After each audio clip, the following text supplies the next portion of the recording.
Is right there in second place, maybe 10 or 12 car lengths between those two as they head towards turn one.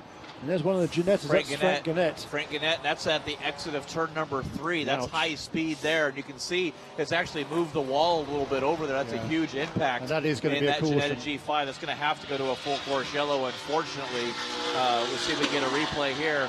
And there it was, just got a little bit in, got the car loose, and smacks it into the wall there. Oh, you see just the hit there is just got that car a little bit out, got in the marbles there with the rain as slick as it is.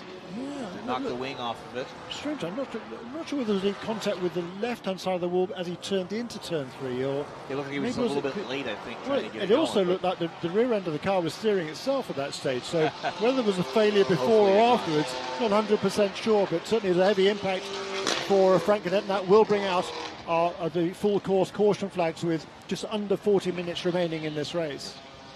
Well, Priest, right before we had that full course yellow here, Ian James and the Panos Avisano did a drive-through penalty for that incident responsibility with the contact with Harry Gottsecker in his Racers Edge Motorsports Center 1.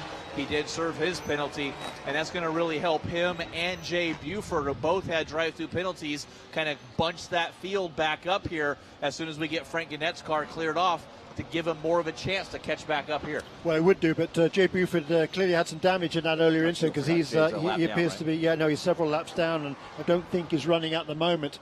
But as the race leaders come across the start-finish line now under caution, greatly reduced speed.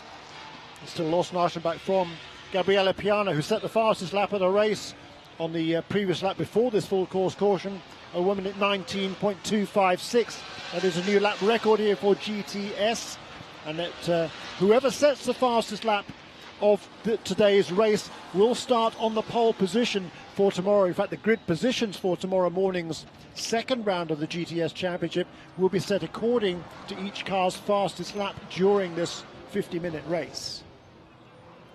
So it's Drew Staveley, still the teammate of Frank Gannett, who now runs in third position ahead of George Kurtz in the 04 car. Those two are first and second in GTSA.